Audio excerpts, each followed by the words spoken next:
Good morning everyone, welcome back to my channel. और कैसे हैं आप सभी लोग।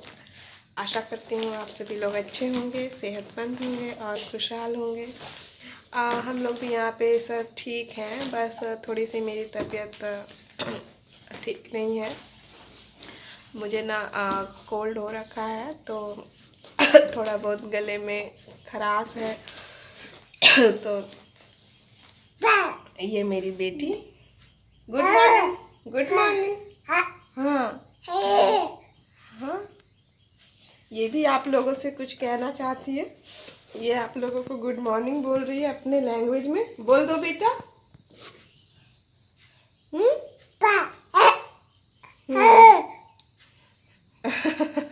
तो इसने भी गुड मॉर्निंग आप लोगों को बोल दिया है।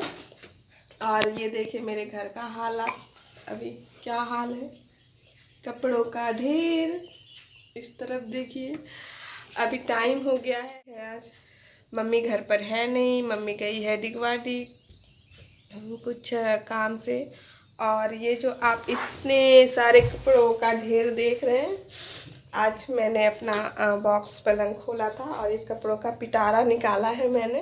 एक्चुअली हमें 28 तारीख को गया निकलना है, जो कि मेरा ससुराल है। तो मैं रिद्धिमा को लेकर वहीं पे जा रही हूँ। एक्चुअली इस मंथ रिद्धिमा का होता है बर्थडे। तो रिद्धिमा का बर्थडे है, तो हम लोगों ने प्लान किया है कि उसका बर्थडे हम लोग वहीं पे सेलिब्रेट करेंगे। तो इसलिए मैंने ये सारे कपड़े निकाले हैं। ये सारे कपड़े ये मेरे प्रेगनेंसी से पहले वाले कपड़े हैं, जिन्हें मैं ट्राई करके देख रही थी कि अब वो मुझे फिट आते हैं या नहीं। तो मुझे तो ये सारे कपड़े बहुत अच्छे से फिट आ गए हैं। मैं बहुत खुश हूँ कि मैं पहले वाले साइज में वापस से आ गई हूँ, क्योंकि मुझे ऐसा लगता था कि प्रेगनेंसी के बाद वेट गेन हो जाएगा, तो वो सारे कपड़े मुझे नहीं आएंगे। तो अभी मैंने सबको निकाल दिया है, फिर मैं सबको वॉश करके फिर मैं फिर हम लोग पैकिंग कर लेंगे। पैकिंग मैं कुछ दिन पहले ही कर लूँगी, क्योंकि फिर छोटे बच्चे हैं, तो बच्चों के साथ एट अ टाइम पैकिंग करना थोड़ा सा कॉम्प्लिकेटेड हो जाता है। तो मैं अभी इसलिए मैंने इसे अभी निकाल दिया है। अब देखिए मेरी बेटी क्या कर रही है। इसे ना इसी तरह से खेलना अच्छा लगता है ना। और अभी अभी मैंने घर का कोई भी काम नहीं किया है, ना झाड़ू लगाया है ना कुछ भी। किचन भी इसी तरह से है, बस मैं अब फटाफट करने जा रही हूँ। और आज के इस ब्लॉग में मैं आपके साथ बहुत ही अच्छी और यमी सी रेसिपी शेयर करने जा रही हूँ। मूंग दाल की कचौड़ी टिप्स एंड ट्रिक्स आपसे शेयर करूँगी, जिससे कि आपकी मूंग दाल की कचौड़ी एकदम खास्ता बनेगी। तो बने रहिए मेरे साथ। मैं ये सब समेटने के बाद मिलती हूँ आपसे।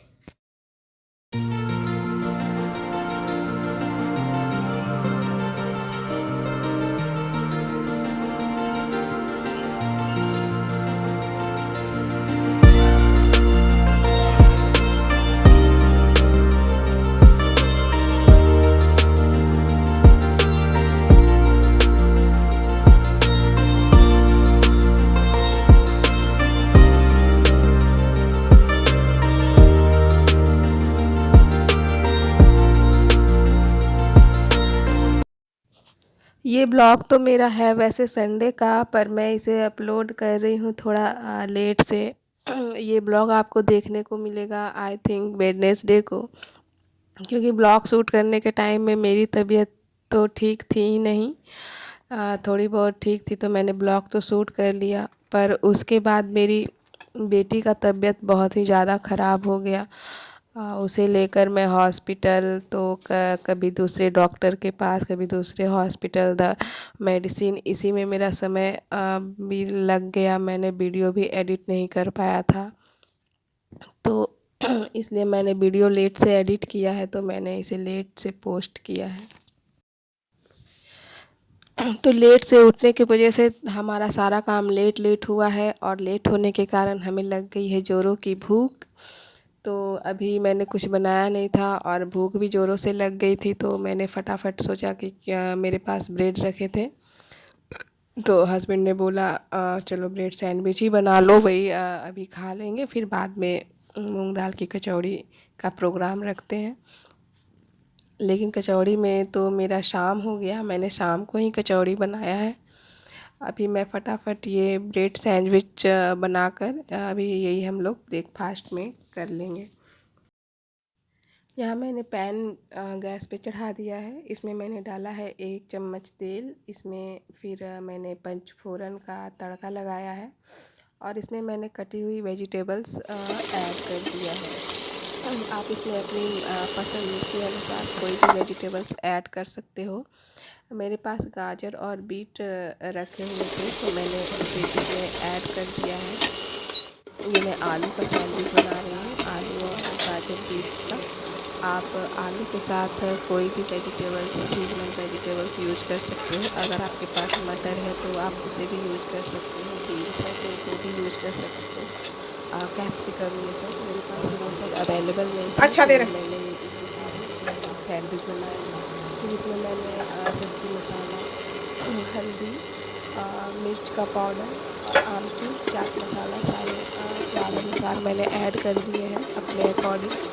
मैं सब कुछ अंदाज़े से देती हूँ, मेरा सारा चीज़ अंदाज़ा में होता है। अब मैं कोई नाप तौल के कोई भी चीज़ नहीं डालती हूँ, बस मुझे पता होता है कि इतना में मेरा हो जाएगा, तो मैं उसी अंदाज़े से डाल देती हूँ। स्वाद अनुसार इसमें नमक। अब आलू को इसमें ऐड कर दीजिए और अच्छे से इसे भून लीजिए, जैसे हम लोग चोखा बनाते हैं ना, उसी तरह से इसे बना लीजिए। और जब आपका चोखा पूरा तरह से तैयार हो जाए तब आप इसमें लास्ट में कसूरी मेथी ऐड कर दीजिए। और ये हमारा स्टफिंग बिल्कुल रेडी हो गया है सैंडविच के लिए। देखिए कितना अच्छा कलर, हीट के कारण इसमें कितना अच्छा से कलर आया है। मुझे ना इस तरह के सैंडविच बहुत अच्छे लगते हैं और हम लोग अक्सर ये बनाकर खाते हैं और ये काफ़ी हेल्दी भी होते हैं। इस तरह के सैंडविच आप बच्चों को टिफ़िन में भी दे सकते हो। जो बच्चे सब्ज़ी खाने में थोड़े से नखरे करते हैं, उनके लिए ये बहुत ही अच्छा ऑप्शन है। इसमें आप अपने पसंद के अनुसार वेजिटेबल्स डाल दीजिए जो बच्चों के लिए हेल्दी हो, इस तरह से बच्चे खा भी लेंगे। इस तरह से मैं जितना भी ब्रेड मैंने निकाला था सभी में मैं इस तरह से फिलअप कर ले रही हूँ। 6 ब्रेड का मैं यहाँ पे सैंडविच बना रही हूँ और इस तरह से फिलअप करने के बाद हम इसे बटर में दोनों तरफ से अलट पलट कर सेक लेंगे।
ब्रेकफास्ट करने के बाद मैंने लंच भी बना लिया था और मैंने शाम के कचौड़ी के लिए यहाँ पे मूंग दाल भीगने के लिए रख दिया है और मेरे आलू भी कुछ बच गए हैं जिसका मैं बाद में कुछ इस्तेमाल कर लूँगी। और ये देखिए मूंग दाल जो शाम तक तैयार हो जाएंगे कचौड़ी के लिए, शाम में फिर मैं बनाऊँगी। तो इसके फ्रेंड्स ये समय हो गया है इवनिंग का, टाइम हो गया है 5 बज गए हैं।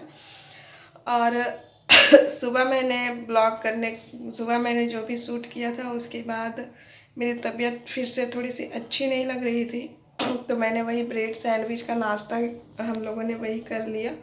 करने के बाद अभी भी मेरे गले में खराश है, मैं बोल रही हूँ तो मुझे अंदर से खिस जैसा लग रहा है।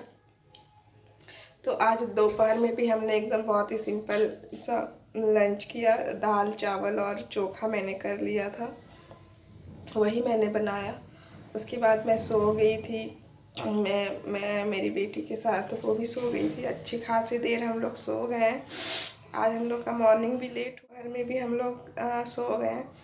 अब वो उठी है, मैंने उसे उसका खाना खिला दिया है। अभी वो अपने पापा के साथ बाहर निकली है घूमने के लिए। अब मैं शाम का स्नैक्स मूंग दाल की कचौड़ी बनाने जा रही हूँ। वही स्नैक्स हम लोग का वही रहेगा, डिनर भी वही हो जाएगा। उसके अलावा मैं एक्स्ट्रा कुछ बनाने नहीं जा रही हूँ। बस मूंग दाल की कचौड़ी ही हम लोग स्नैक्स के तौर पर, डिनर के तौर पे दोनों में हम लोग वही ले रहे हैं। लेकिन अभी मैं आपको दिखाने जा रही हूँ एक इम्यूनिटी बूस्ट करने वाला एक काढ़ा मैं बनाऊँगी जो अभी मैं पीऊँगी और मेरे हस्बैंड भी पिएंगे। ये काढ़ा किसी भी टाइम मतलब किसी भी मौसम में बनाकर पी सकते हो। इससे आपका इम्यूनिटी एकदम बूस्ट रहेगा और हर इन्फेक्शन से, जो वायरल इन्फेक्शन होते हैं उससे लड़ने के लिए आपका इम्यून सिस्टम स्ट्रॉन्ग करने में हेल्प करेगा। ये काढ़ा मैं 2 लोगों के लिए बना रही हूँ, तो मैंने इसमें 2 कप पानी डाला है। आप जितने लोगों के लिए बना रहे हो उतना कप इसमें पानी ऐड कर दीजिए। इस काढ़े में जो इंग्रेडिएंट्स जाएंगे वो है जैगरी का पाउडर भी आप इस्तेमाल कर सकते हैं, 1 दालचीनी का टुकड़ा, 1 छोटी चम्मच अजवाइन, और अगर आप इसमें हल्दी देना चाहते हैं तो चुटकी भर हल्दी भी दे सकते हैं। ये सब जो मैंने इसमें इंग्रेडिएंट्स डाला है, ये सारे इंग्रेडिएंट्स हमारे इम्यूनिटी के लिए बहुत ही अच्छे होते हैं, हमारे इम्यूनिटी को वो बूस्ट करते हैं। इस तरह के जो काढ़े बनते हैं ना, इसमें आप तुलसी पत्ता का भी यूज कर सकते हो। मेरे पास तुलसी पत्ता अवेलेबल नहीं था तो इसलिए मैंने नहीं डाला, वरना मैं इसमें तुलसी का पत्ता भी डालती हूँ, जो कि बहुत ही अच्छा एंटीबायोटिक होता है और वो और भी अच्छा होता है हेल्थ के लिए। मेरी बेटी ने यहाँ पे मुझे परेशान करने लगी थी, तो इसलिए अभी मेरे हस्बैंड किचन में आ गए हैं और अभी वही काढ़ा देख रहे हैं। तो काढ़ा यहाँ बनकर तैयार हो गया है, वो हम लोगों के लिए काढ़ा सर्व कर रहे हैं।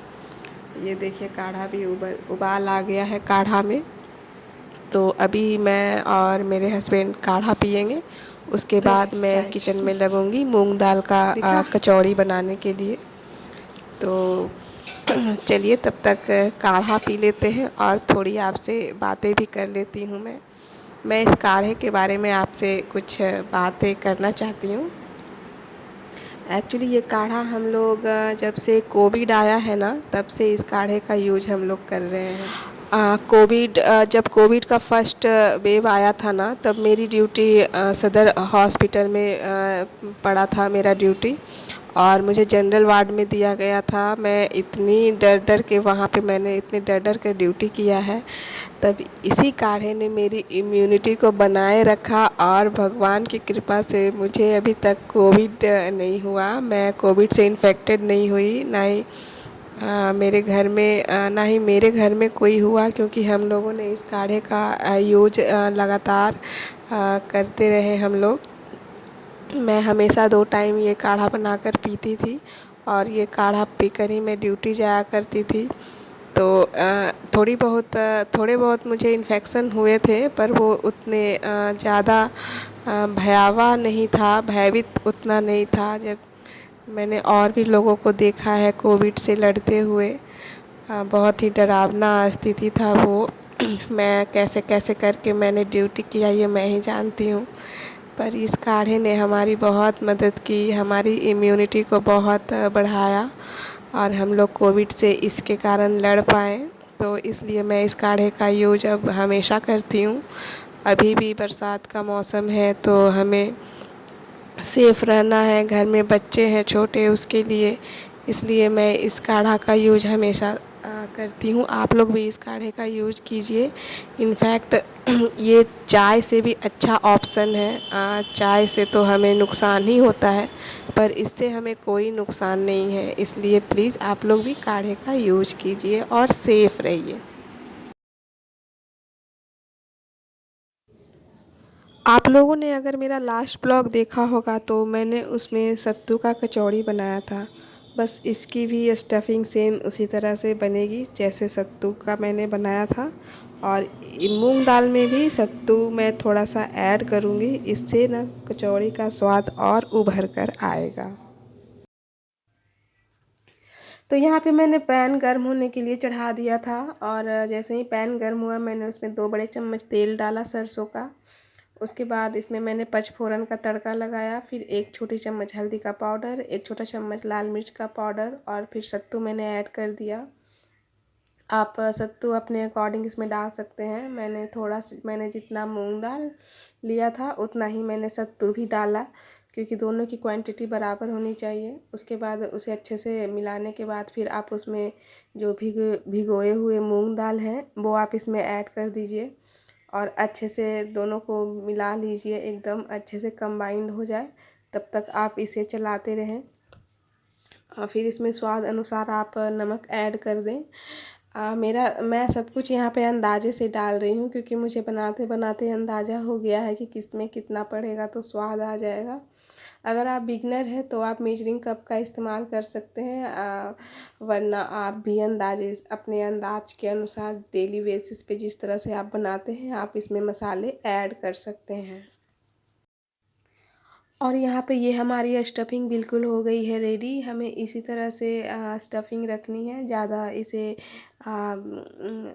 गीला टेक्सचर में नहीं रखना है और ज़्यादा ड्राई भी नहीं रखना है। इस तरह से रखिए कि आपको फ़ील करने में आसानी हो, आप अच्छे से उसे फ़ील कर पाएँ।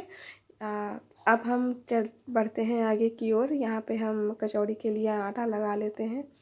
आटा लगाने का जो सबसे अच्छा तरीका जो होता है, जैसे कि कचौड़ियाँ आपकी खास्ता बने, उसके लिए आप अगर बिगिनर है तो आप मेजरिंग कप का ही इस्तेमाल करें, वरना आपकी कचौड़ी हो सके खास्ता ना बन पाए उतना। आटा जो हम मान लीजिए अगर आप 1 कप आटा ले रहे हैं तो आप उसी कप से उसका 1/4 उसमें आप मोयन डालिए। मतलब 1 कप आटा में 1/4 मोयन जाएगा।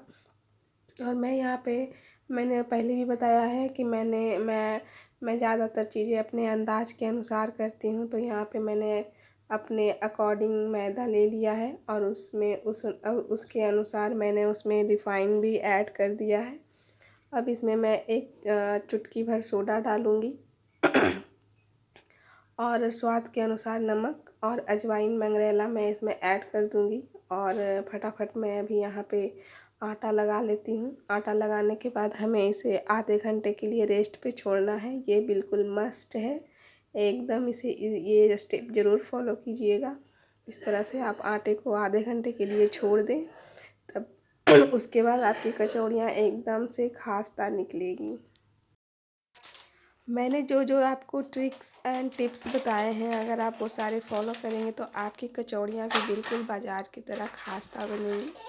आप एक बार ज़रूर इस तरह से ट्राई कीजिएगा। जो लोग बिगिनर हैं उन्हें बहुत आसानी होगी इस तरह से ट्राई करने में। तो आप भी बनाकर देखिएगा, ये कचौड़ियाँ बहुत ही टेस्टी बनती हैं। और यहाँ पे मैं आपसे एक और बात शेयर करना चाहती हूँ कि जब भी आप कचौड़ियाँ बना रहे हों, वो किसी भी चीज़ की कचौड़ी हो, सत्तू की हो, प्याज की हो, मूंग दाल की हो, या फिर और भी किसी चीज़ की, तो कचौड़ियों का जो तलने का जो टाइमिंग होता है, उसे आपको बहुत ही पेशेंस के साथ करना पड़ता है। क्योंकि उसे उसे हम एकदम मीडियम फ्लेम में, और करीब एक बैच को तलने में आपको आराम से 20 मिनट्स तो लग जाते हैं एकदम। तो आप पेशेंस रखिए और आराम से अपनी कचौड़ियों को तलिए। इससे आपकी कचौड़ी एकदम करारा और खास्ता बनेगी, और खाने वाले आपका तारीफ़ ही तारीफ़ करते रहेंगे।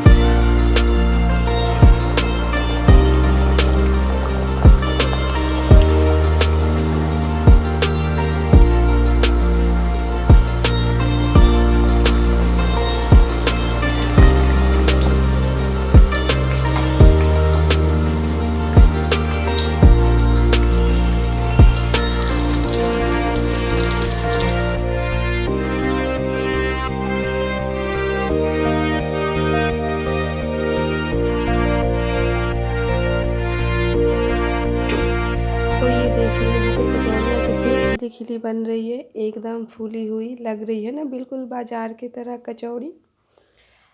एकदम यम्मी सी टेस्टी सी कचौड़ियाँ गर्मा गर्म आप भी बनाइए और अपने परिवार को खिलाइए बिना किसी देरी के। इस कचौड़ी को बनाने में ज़्यादा परेशानी भी नहीं है और ज़्यादा तामझाम भी नहीं है।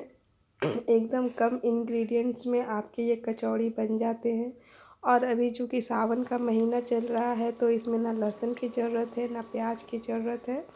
आप इसे बिना लहसुन बिना प्याज का आराम से बना सकते हैं। तो जो लोगों को ये लगता है कि लहसुन प्याज के बिना खाने में स्वाद नहीं आता, तो उन्हें आप एकदम गलत साबित कीजिए और ये टेस्टी सा कचौड़ी बनाकर उन्हें खिलाइए और सबका दिल खुश कर दीजिए। ये देखिए कितनी खास्ता कचौड़ी बनी है।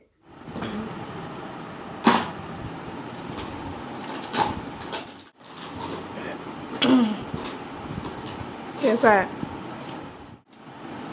बहुत ही डिलीशियस, यम्मी, टेस्टी, स्वादिष्ट, कुरकुरा और खास्ता है। ऐसा लग रहा है कि ये घर का बना नहीं है, ये बाजार। बहुत ही स्वादिष्ट लग रहा है। तो यहाँ मेरे हस्बैंड ने तो अपना रिव्यू दे दिया है, अब आपकी बारी है। और मैं अपना ये ब्लॉग आज यहीं पे ख़त्म कर रही हूँ। मिलती हूँ मैं आपसे अपने नेक्स्ट ब्लॉग में, तब तक के लिए bye bye and take care. और मेरे चैनल को लाइक शेयर एंड सब्सक्राइब ज़रूर कर दीजिए, ताकि मैं आपके लिए और अच्छे अच्छे वीडियोज़ बनाती रहूँ।